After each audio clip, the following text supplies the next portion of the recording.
You're probably the last person that saw these three girls alive. Would you agree with that? Yeah. Yeah. Okay. Well, the coincidence that comes into play with Stark County is you were probably the last person that saw Gene and Bobby alive. What? On June 12, 2017, the bodies of Suzanne Taylor and her two daughters, Kylie and Taylor, were discovered by Taylor's boyfriend in their home in North Royalton, Ohio. And I arrived and all the cars were in their exact spots. So it was very weird that all their cars were there and no one was home. And I later learned that she missed the emergency softball practice because her mom helps run it, and Taylor's one of the best pitchers in Ohio, and she coaches the leagues. So I knocked on the front door and was yelling her name because I was concerned that her mom was holding her there, not letting her go anywhere. Mm-hmm. And no one would answer, and the dog wasn't barking, which is very strange because they never take the dog anywhere. So I circled the house. All the blinds were shut, all the windows were closed to what I saw. And I was really concerned. So my father, because we do house reconstruction and stuff like that, oftentimes they don't give us keys. All the outside bars and padlocks are locked from the previous owner. So for that reason, I have a lockpick set that I use to get into those for demolition and rehab purposes. And they have a Latin saying in law, what is necessary is legal, and for either medical emergency or to help her, I decided to pick-lock the front door, which was very easy to do. It was locked, it was dead-bolted, which is only done from the inside. Mm-hmm. And from what I've heard, her mom didn't give a key to anyone except for her girls, not even the landlord, because they wanted to list the house. I heard she wouldn't even give them a key.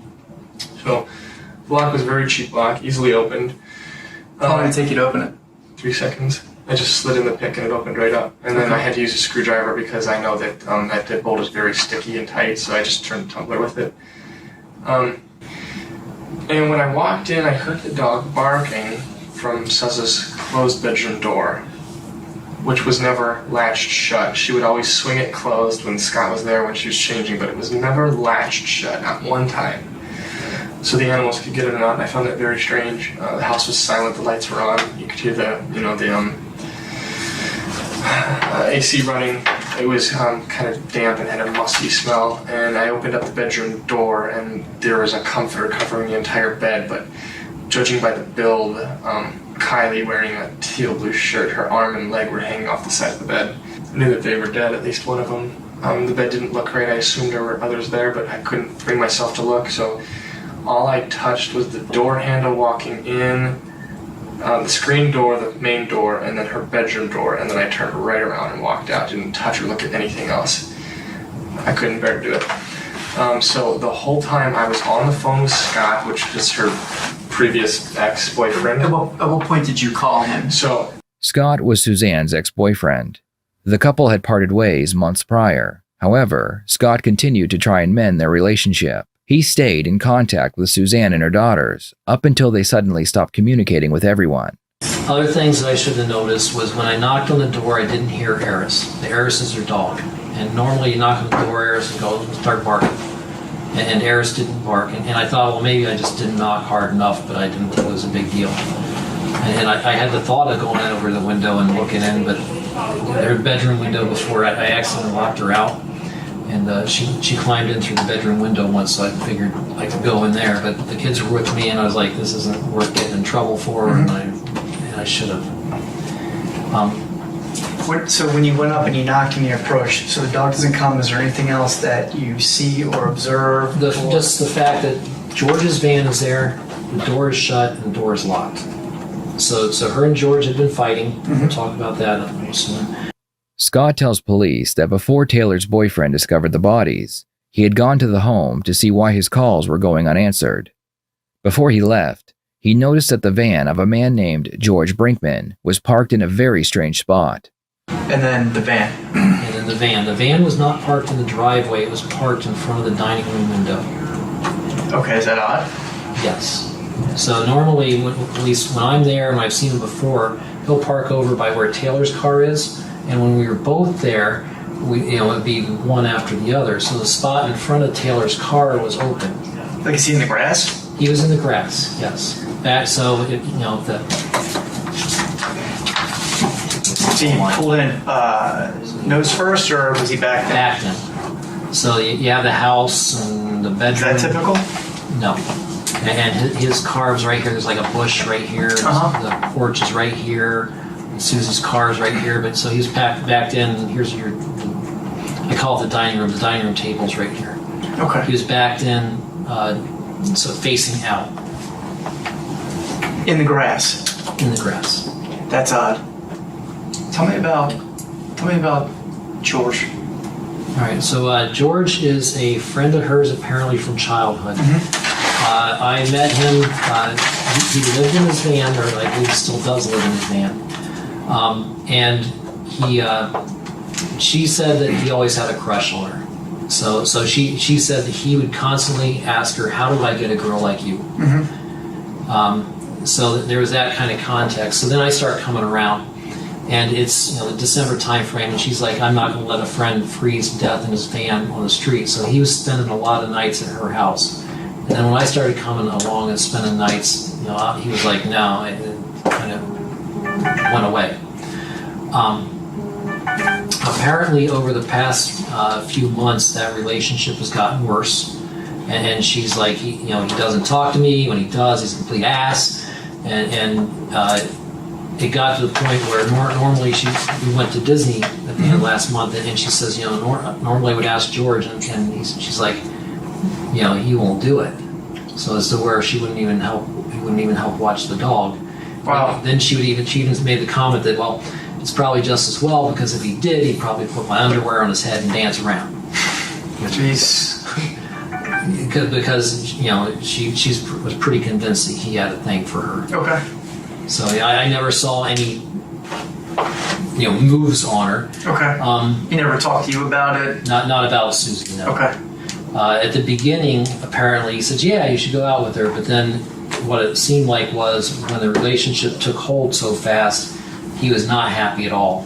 Okay. In January, I Facebook friended him. He has a George Brinkman account. I went to Facebook friend him, and he blocked me after that and stopped using that account and went to this other account called Crimson Guard. Okay.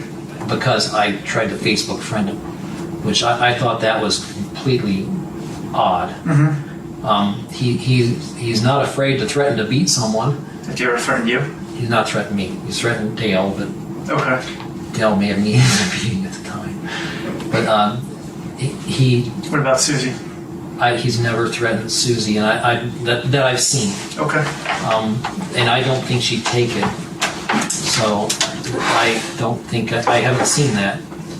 But I don't think he's all there. I just don't think his action. He seems like he's prone to violence. I haven't seen him physically do it, but I've had him in the house where he's like, "I'm gonna go outside and beat his fucking ass," and that type of threat. What's his background? Trying to hold him back. They grew up together. I understand that he dropped out of high school his senior year to go to the military, and Go ranch? What he did? I think it was the Army, is what somebody said, but Okay. I don't. You don't know That's not firsthand knowledge, and Okay. I believe I got that knowledge after this case started. Okay. But I will tell you, I cannot reconcile the fact that his van was at the house with the door locked. It makes absolutely no sense to me. Do you remember the exact time when that was? Oh yeah, I just want to go back to it again. It was 4:29. With this new information, the hunt for George Brinkman begins. It starts with a phone call to George where he promises to come in for an interview, but when he doesn't show up, the police find him and it ends in a 9-hour police standoff. Yeah, good morning, Terrence and Karina. This standoff ended about 30 minutes ago, and we just spoke with the Brunswick Police Department, getting us details about how this standoff ended. They tell us that the SWAT teams did a tactical entry into this home here on Valley Forge Drive in Brunswick. They say the front door was unlocked, and the man inside, they have now identified him. His name is George Brinkman. He is 45 years old. They are now naming him as a suspect in this North Royalton triple homicide. They say they went into the house and they got him out peacefully. He walked out of the house in handcuffs. There were no shots fired in this, but they do say that that George did have a pistol inside the house during this 9-hour standoff with police. When George was finally in custody, the police put him into an interrogation room to see what he has to say. I'm gonna pull a seat around for you here. Oh, sorry. That's all right, man. That's all right. We'll have a seat over here. I got you some water. Would you like some coffee? No, Pepsi's what helps keep my blood sugar regulated. Okay. Do you want to sit tight for 2 seconds and I can see if I can get you Pepsi? Yeah, that one. So, let me get you that Pepsi. If you feel like you're hungry or something, because I mean, you got the diabetes, please let me know. If you'd like to use the restroom, please let me know. They're going to look around and see if somebody has a cigarette, and we can definitely take a smoke break later. Is that cool? We'll work on that. That part is kind of a work in progress. The detective knows that George is a very aggressive person, so they begin the interrogation by being as friendly as possible. They remove his handcuffs and offer him a drink and promise him a cigarette. So we can just talk openly. If you want to stop at any time, ball's in your court. But I'd like to just kind of discuss what's going on and why you're here. And I'd like to know why I'm here. well, can we start with this part so we can discuss things openly? And if I sign that, it's not going to come back and say, well, you said you didn't want an attorney, right? you can stop. You can stop All at any right. time. Yeah, at any time. So just sign right there. I'm not used to this. You do lefty. Can I ask you a question? If I uncuff your hand, or I'm not going anywhere. That's yeah.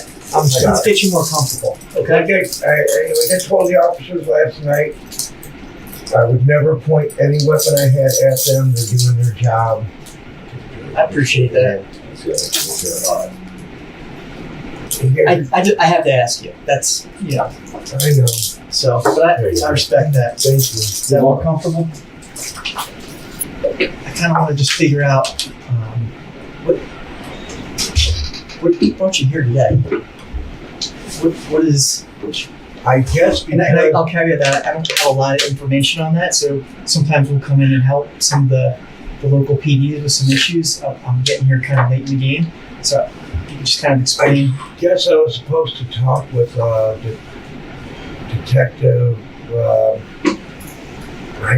Vicky. I don't want to say her name wrong. Yesterday, and I didn't make it any get back from where I was till late. I was tired.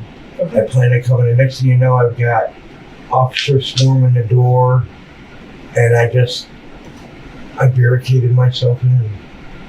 Okay. Because you were afraid?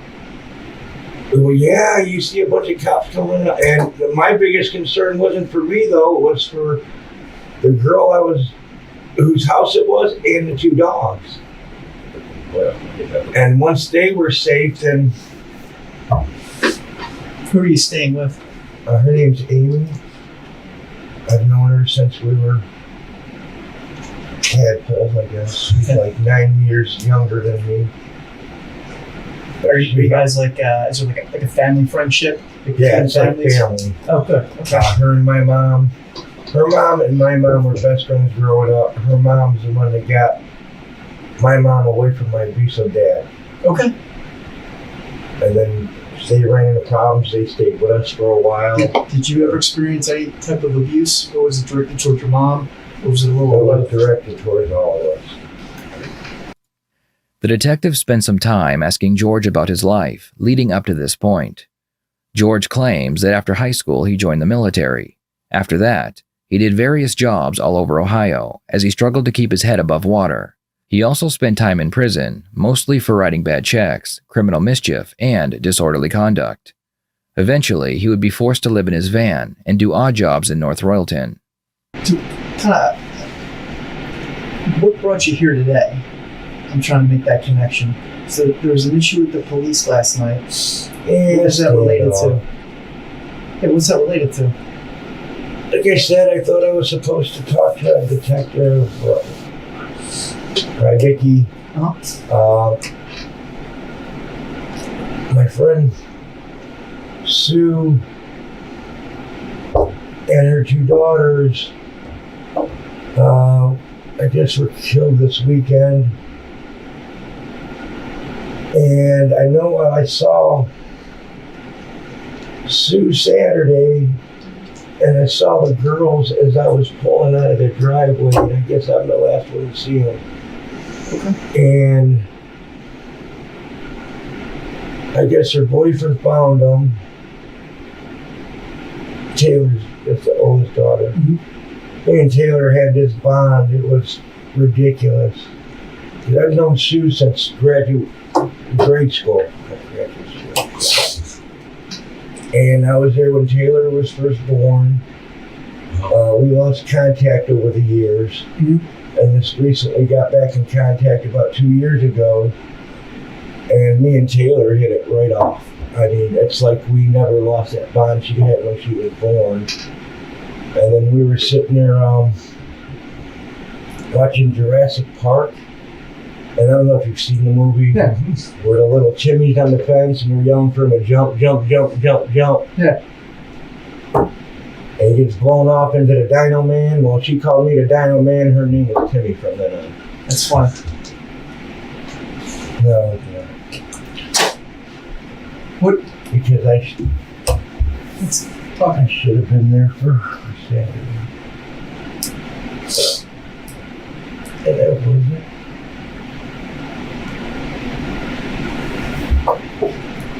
Oh, just careful, man. Take a second. Been eating me out this whole time. George starts by describing his relationship with the three women by saying that they were like family. George then gets very emotional when he talks about how he should have been there for them and stopped whoever took their lives. George's acting doesn't faze the detectives at all because there is far too much evidence pointing in his direction. You said something interesting to me.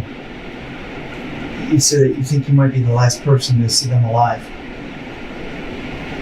Yeah. What makes you think that? Well, I know when Sue and I were talking, I was having issues with staying around the area. I'd asked her if her and I could just talk, because I didn't want Taylor to get upset if I was leaving. And she would have. Mm-hmm. Leaving? Yeah, I was tired. This happened because of work Friday. Okay. I got angry, I got upset. The project is not going like it should. And instead of hitting what I thought was a fake wall, was a real wall. Made of cement. Okay. Yeah. Real wall wins every time. Yeah. I found that out. What was so stressful that made you want to hit the wall? Fake or a real one, but the project's not going as fast. They really screwed us with the projects this year because we're supposed to start 2 in April, mm-hmm. and these 2 in May. Mm-hmm. They put them all 4 together. In which month? In May. Okay. So we had to find 2 other people to run the other 2 warehouses. Now Jason and I ran the main ones. Mm-hmm. None of the carriers I usually have can work for me because they're working at the other warehouses because they're closer. And it's been doing this and me and Jason, he sounded a little pissed off on the phone because he is the boss, I understand. Mm-hmm. And it came down to him paying you sitting around and doing nothing, blah, blah, blah. I'm like, you're right, I'm sorry, And then as soon as I hung up the phone, I just swung at the wall. George was never asked what happened to his hand, but the first chance he gets, he explains what happened. George has what is called a boxer's fracture. As the name implies, it usually happens when a person punches an object at a high speed. What George didn't realize is that his story makes him appear far more aggressive, and it shows that he has a difficult time controlling his anger. I don't obviously do it often. Yeah. So what you're saying is that I'm saying that.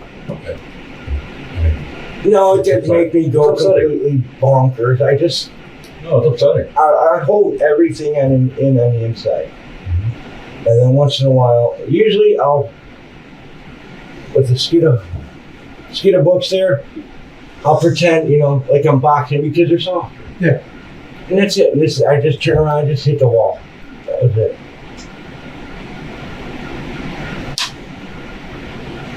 I soaked it. When I saw Sue Saturday, she gave me an ace bandage she had and said, you better wrap it and get it taken care of, and how she is.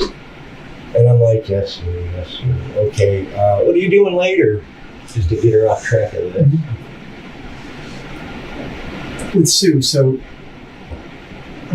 when did you learn that they were the victim of this tragedy? When I was coming home from North Canton Sunday night, Okay. I think it was, I want to say it was around 8 when Taylor's boyfriend called me. I mean, I texted her during the day because when they go to they have softball on Sundays. When they go to softball, they don't answer the phone. Okay. And what time period is that? if I had my phone, I'd have it. Okay.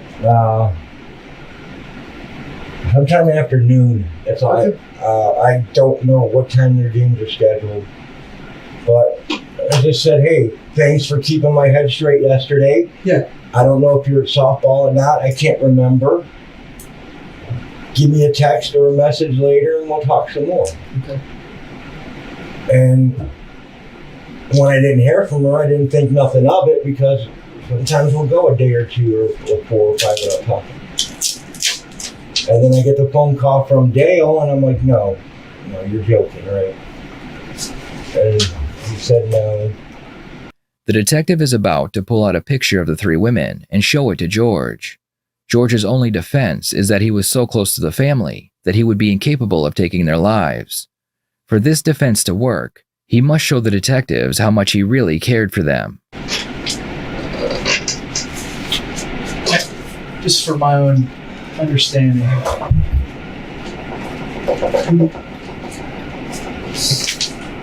Who's who here?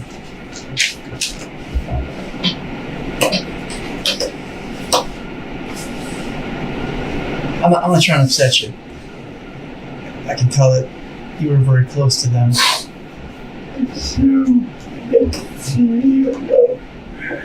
Kylie, that's Taylor.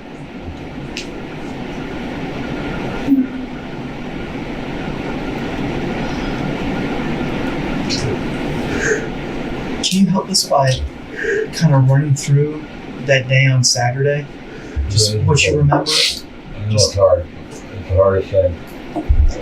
Just run through. I can tell you, Andy and I do this a lot. We get it, we understand. But you can help us. I mean, that's the thing. That's what we're here for. We're trying to figure it out. So your help is important. That's what we're talking about.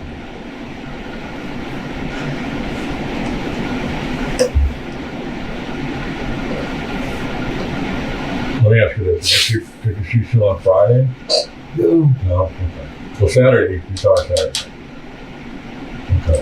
I asked if it was okay if I come over around 1 because I work till about 12. Did you do that? Do you remember, was that done by text message or what? Did you call her? Or how did that? Text message, we never really talked on the phone. Did you have anything to do with any of this? What happened to them? We're gonna. I have to ask that to Everybody. anybody. I know you're. I can tell that's No. good. And can you help us work Better through? hope I am. Can you help us work through kind of? I'm sitting there. Thanks. I'm just. Relax. You understand I gotta ask that question, right? Yeah. George's response to being asked if he was the one who did it is a brief expression of anger, followed by the word no. George doesn't ask why they think he did it, and he doesn't ask if they have any leads on who might have done it. He simply says no. His reaction to the question could be a sign of panic. He may not be sure what the correct response is, so he grabs his Pepsi to give himself a few more seconds to think. Can you run through to the best of your knowledge or your recollection what you recall of sort of Saturday, I guess is that the What time do you get? What time do you get up on Saturday? yeah, sort of Just the run beginning through of Saturday. your day. I know it's hard, and I know you don't want to do that, but you know what? Like I said, it's all about help. It would have been around 7-ish. Do you remember? Did you Get get to work. Oh, sorry.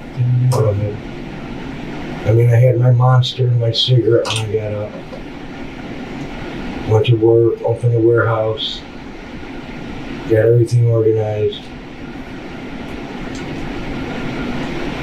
And then sat there and watched movies on my computer until somebody decided to show up.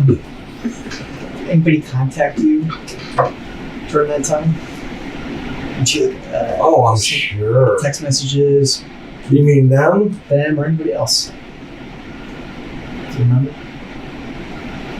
And then when I leave the warehouse, I texted Sue that morning if we could talk. I said about 1 o'clock, and she said that's fine. She said the girls might not even be home by then. I told her I wanted to discuss what was going on with me and work and with Amy and with everything. Because I don't know, I was just having a bad day and I felt like Amy's house bitch. I'm sorry, but can I have a cigarette? That's been, I hate to say it, it's been since last night. And I'm a 2-pack a day smoker, so I'm kind of hurt. Can we get through Saturday? I'm sure we can do. Yeah. I know. I know we can do that. I'm sure we can do. Alright, so I get this, I call Sue, text Sue, sorry, wrong word. Told her I'll be there at 1. I show up at 1 o'clock. As I'm backing my van into her front yard, her and her girls are pulling in into her car. And I'm like, oh, alright, I don't really want to talk in front of, especially Taylor. Because Taylor is, she's very sensitive.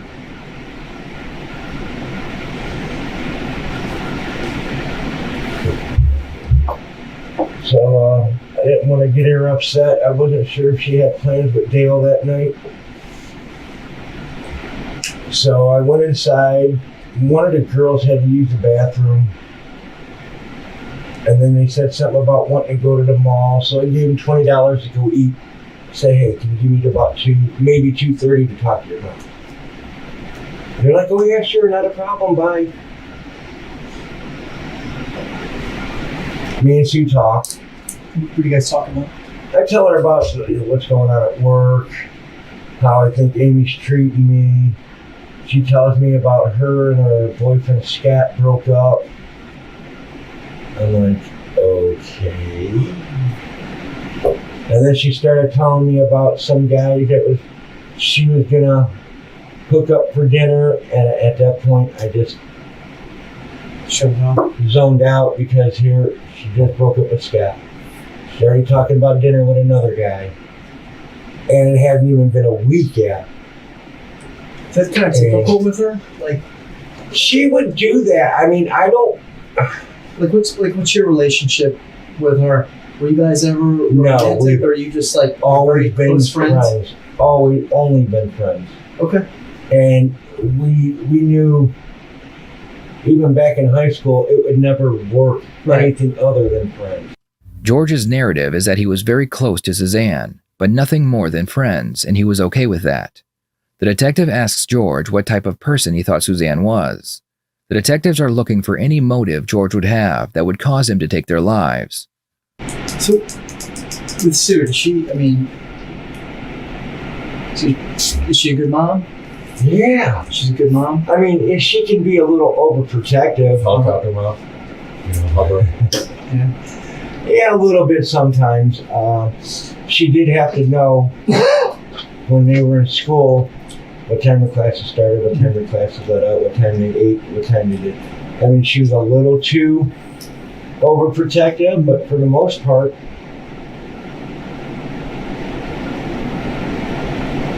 she didn't have any issues. with him. How is she as a person? How is anybody as a person? I mean, she got her goods and her bads. I mean, it's What just did you like about her? money. What annoyed The you? whole, I hate to say it, but one guy to the other, just because they had money. Okay. Now that's her personal preference. Yeah. But I don't want to hear about it. No.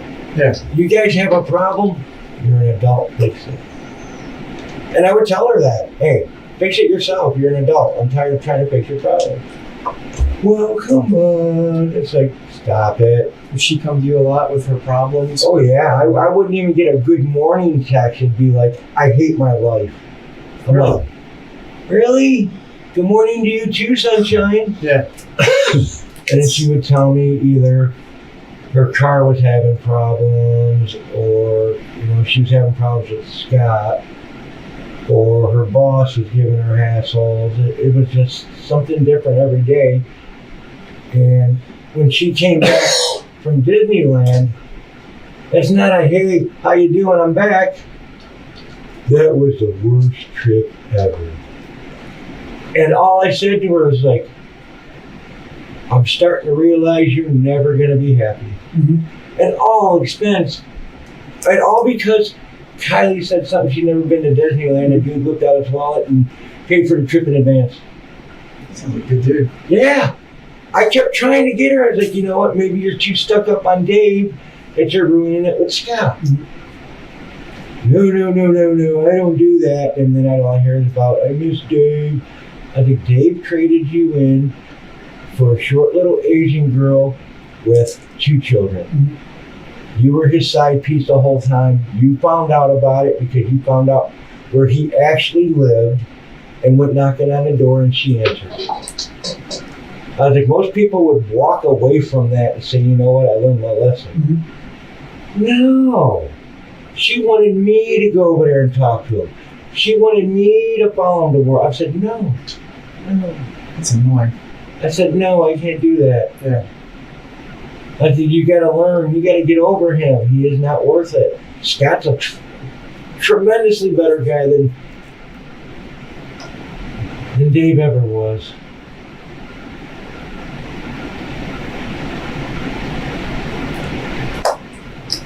It seems that Suzanne was caught in the middle of a love triangle, and George was on the outside looking in. Friends of George told police that he was in love with Suzanne, but she considered George to be just a friend. George would watch Suzanne bounce between 2 men she claimed she loved, wishing that she would show him the same attention. She helped me clear my head. Also, But she convinced me that running away from my problems will never solve them. And yeah, I've heard it before.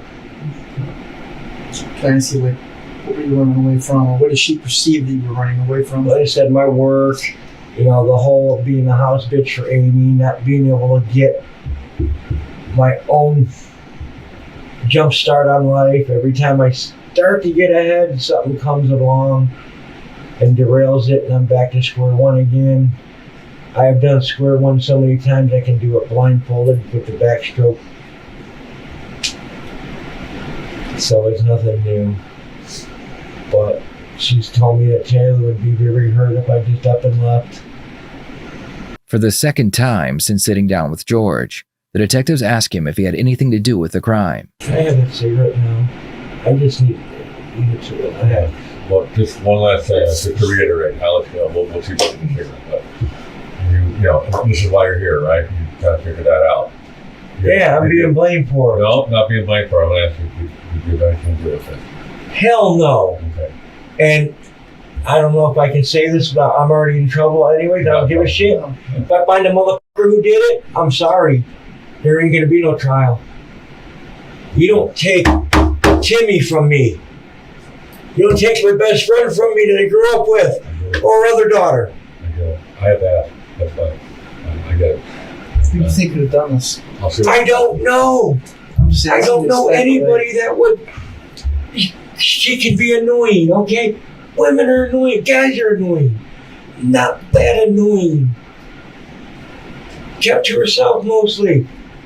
Unless she needed something, then she would very, very politely ask. Taylor, she needs the goddamn chicken nuggets off your plate without even asking. I'm gonna see that.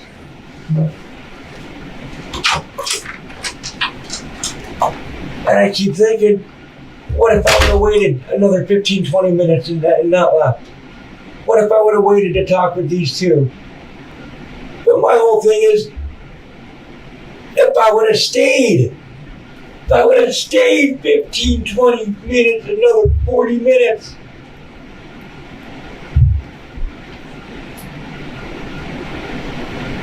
When you were driving away, did you see anything suspicious? No, like I said, I wasn't paying attention because I was wiping. I was at the neighbor's car, but that's it.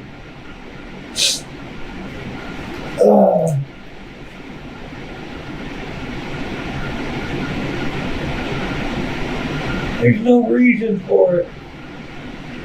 That's the thing we're trying to figure out. While this interrogation was playing out, another double homicide was being investigated in the same area.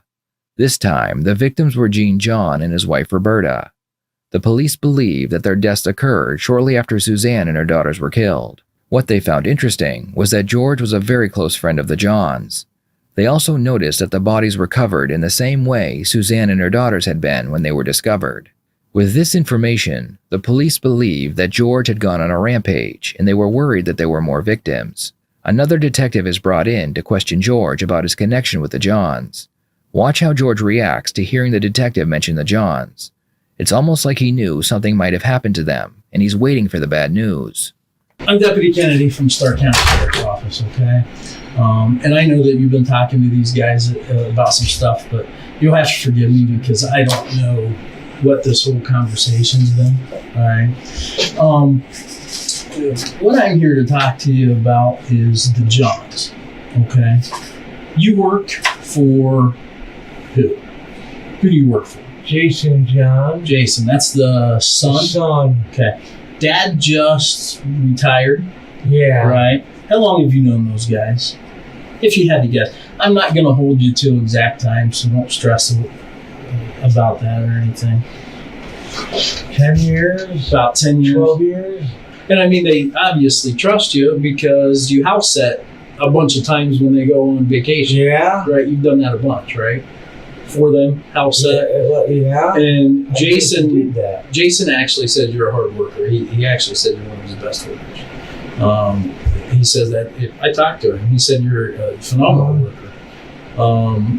So you were house setting for them this past week, correct? Yes. Okay. And how long was that arrangement? Like, when did you guys talk about that? Like, did they come to you and say, "Hey, we're going to be gone. We need somebody"? It was at least a couple weeks ahead of time. Okay. Because they wanted to make sure that I was able to do it, that I didn't have any other plans that would interfere. Okay. Can we remove those from Sure. they're kind of distracting. So you couldn't really count on it. They wouldn't say, "Hey, we're supposed to be home around Sunday at 8." They would say, "We're heading home on Sunday," Yeah. so you just kind of Usually about an hour out, they text me. They did Sunday, said they were shocked. They did text you Sunday? Yeah. Okay. The detective spends the next 30 minutes asking George questions to verify that he not only knew the Johns, but he was there the day they were murdered. Eventually, George asks what the Johns have to do with Suzanne, and the detective is about to tell him that the Johns' lives were taken. Right? People want to know what happened to these Can I kids. ask you a question? Absolutely. You ask What me does anything you Stark want. County got to do with that? Well, I'm going to get to it, okay? So the reason that Stark County's here is because, and correct me if I'm wrong, these guys have told you, and in essence, I believe, you're probably the last person that saw these three girls alive. Would you agree with that? Yeah. Yeah, okay. Well, the coincidence that comes into play with Stark County is you were probably the last person that saw Gene and Bobby alive. What? So that's a... Whoa. Hold on, hear me out for a second. Hear me out. It's important. You asked me a question, I'm going to answer it for you. No, Okay. listen. I'm going to answer it for you. I'm going to answer your question for you. Relax. So You gotta listen. you would agree with me that With that being done, there are a lot of those sticky notes that need answered, right? You would agree with that, right? You would agree with me on that. And that's why we're here. That's why we're here, George, is we have to clear up these things. And you've been extremely cooperative with these guys today, and we appreciate it because you're helping us clear up and you're actually helping us answer a lot of these questions. All right? Those tears and everything, you love those people. You do. You love them. You don't react like that if you don't care about somebody. There's not a doubt in my mind that you don't care for all three of these girls and that you don't care for those people.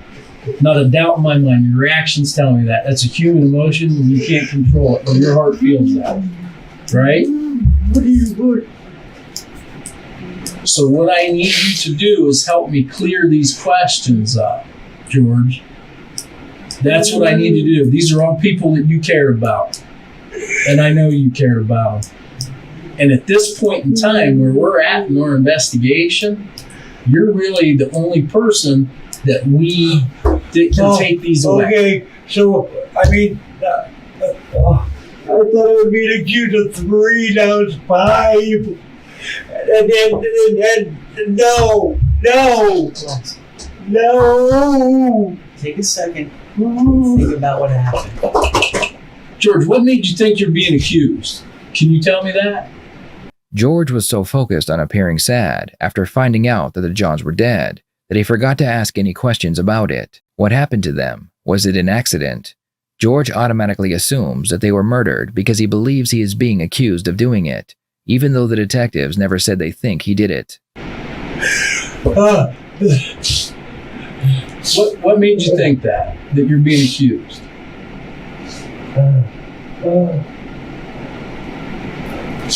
Like you said, the last person to see not 3 but 5 people alive. Okay.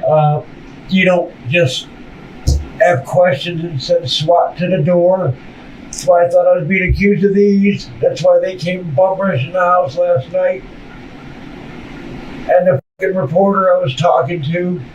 When did you talk to a reporter? She texted me yesterday when she found out that I was friends with Sue, Lacey Chris, for 19. Do you know that? Do you know her? Or? She just wanted to get me to go on camera and talk about the good things about. And I said I won't do that until I talk, because I was waiting on North Royalton to call. Okay. Because I don't know what the procedure is. Okay. So she was texting you, asking you about this stuff? She sent me a friend's request. Is that how you guys were talking, was on Messenger? Yeah. And then I was talking to her last night, letting her know that, I had nothing to do with these 3, and that, the cops are outside my house, upside down, one way or the other. Can I ask you a question? Listen, George, look at me. Can I ask you a question? So here's something that's going on in my head. So, an abnormal reaction, right? Like, if the police came to my door, I wouldn't be in a situation where I would retrieve a firearm and then I had it in the room with me when I saw them. Listen. I know. Listen, look at me. I wouldn't go to a window and put it to my head. I wouldn't sit there as a diabetic and just drink so much sugar that I put myself to a 460 blood sugar level. That's hyperglycemia. You're pushing diabetic ketoacidosis. My blood sugar has been so high, I've seen lowers around things. 130. I know. Listen, dude, my average was 550 though. Listen. I'm not sitting here trying to dispute this, but listen, do you understand how kind of the totality I see how it looks. Here's what I'm getting at, George. I need a cigarette right now, or I can't talk anymore. Can we finish up? Just a couple They things. keep saying that all day today, and I'm sorry. Look at me.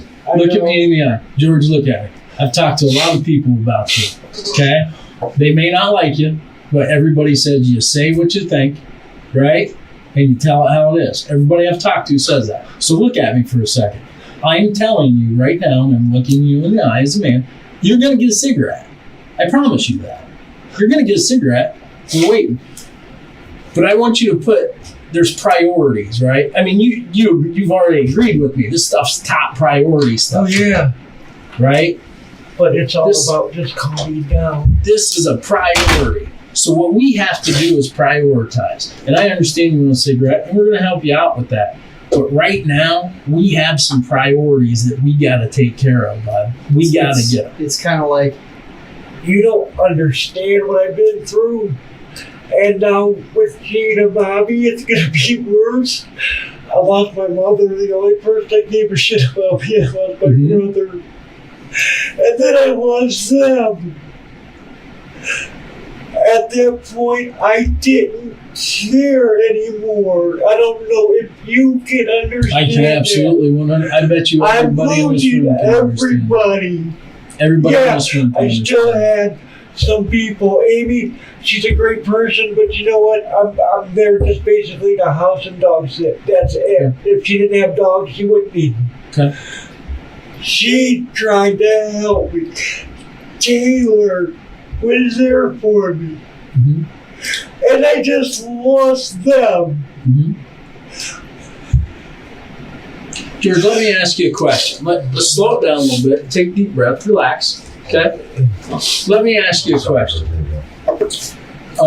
With your hand, how did that happen? How did your hand happen? I got mad at work Friday and I punched a brick wall. I thought it was a fake wall. It turns out it was a real cement wall. Okay, what'd you get mad at? We go in there. It's It's just work-related stuff. You know, nothing. Stressed. We're not getting out of there fast enough. I don't feel like I'm doing a good enough job. And I just turned around after I got off the phone with Jason to hit the wall. I thought I was hitting the wood wall. Okay. I was in the wrong spot and I smacked the cement wall. You ready for your cigarette? Take a little break. George, it's all about clearing up questions, and you're doing a hell of a job doing it for us. But we have to get rid of them. I know I understand the question. But Yep, we have to get rid of these I questions. know. And you're the one that can answer them. We don't mean to be personal business, but we gotta do what we Oh, gotta. another one. Yeah, we're ready for the break. What do we need to do? relax. For this cigarette. Oh no, I'm used to last night, so I kept my hand up for that. Because I gave it up. You're okay, man. George finally gets to smoke the cigarette he has been asking for. While he was outside with the detectives, George tells them something they did not expect. He kind of said outside spontaneously that, and for the family's sake, we have the right guy. Yes, I did. Tell me what happened. Like, how did this? And so it's like peel an onion, you know. The why is important. Layers of layers. Things were going fine. We were talking, and then I don't know what set her off. She just started going all batshit crazy. Not swinging or anything, but she just lost her cool. Has it happened before? Not to this degree. I mean, she's gone from being okay, or as I used to say, 0 to bitch in less than a second, but nothing like this. I mean, I don't know if it was something I said that set her off, because all we were talking about was how it was, you know, pack up and leave, and, you know, it would probably be better for everybody if I wasn't around, you know, because everybody didn't have to worry or pretend to worry about me. And she just lost it. And then we started screaming and yelling and arguing. And then she got up in my face and I snapped. What happened? She just right Yeah, she got right up in my face, and I'm not saying I thought she was gonna hit me or anything. I mean, don't take this wrong, she is a female, and yeah, I'm sure they can do some damage, but, and I just snapped. I lost control. I completely lost control. I picked her up, threw her to the ground, trying to get her to shut up and stop, and she just wouldn't listen. Like, almost like a wrestling type of thing, like you picked her up and... Yeah. So what happened next? I took her in her bedroom and I threw her in her bed and told her, just shut the f*** up and chill out, you know? Just chill out. And she just wouldn't shut up. Unfortunately, that's when the girls walked in. So what happened then? And I tried to walk away, but... George finally confesses to taking the lives of Suzanne and her 2 daughters. After they get as many details as possible from George, they move on to his second set of victims. So can we talk about what happened with the Johns? I just want to get everything out there. And again, I don't think that was something that was planned out. I think that, correct me if I'm wrong, but were you panicking? Maybe you felt like you needed to get some money to get out of there. You didn't know what to do. Did you see something? To get out of the area? What, with the gun? Yeah. What happened with them? What happened?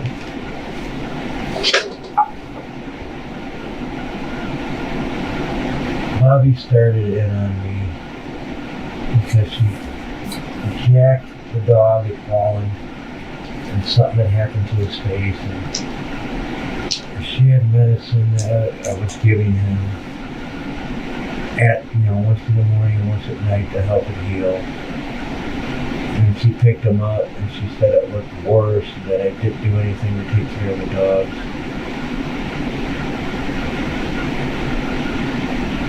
And then Gene came in and said something about, because I made a mistake and I lit a cigarette in the house. Mm-hmm. And he started going on this holier-than-thou attitude about smoking, because he's a reformed smoker. And I understood why he wanted me to quit. Just the stress from the day before. And then he had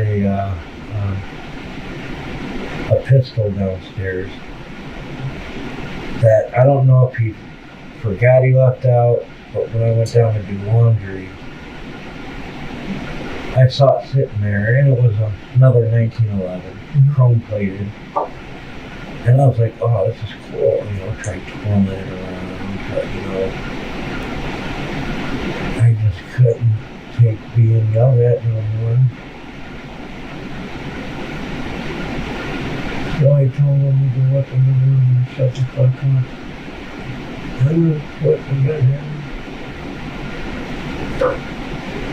Bobby sat up and was screaming,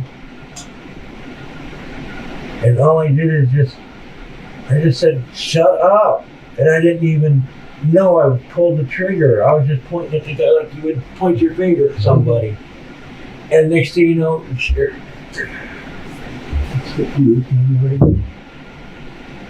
Let's take a second. Once again, George claims that he didn't mean to do it, and he only did it because he doesn't like being yelled at. George tries to make himself look like a victim, but in reality, he took the lives of 3 women in their own home, stole what money he could find, then left with some of the victims' hair as a keepsake. The following day, he took 2 more lives, stole what little money they had, and then engaged in a 9-hour standoff with police. This is the only time that you ever snapped like this?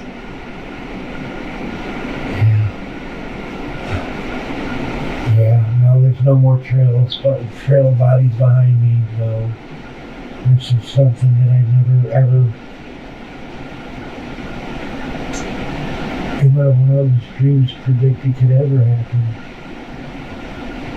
And like I said, yeah, I can lose my temper, but for the most part, I'm pretty level-headed, and I just let it build up and then find ways like reading or PlayStation to burn it off.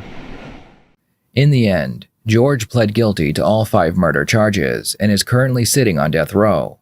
On September 27, 2022, the Supreme Court of Ohio scheduled George's execution for September 23, 2026. Thank you for watching this video. I will see you next time here on the Red Tree Crime YouTube channel.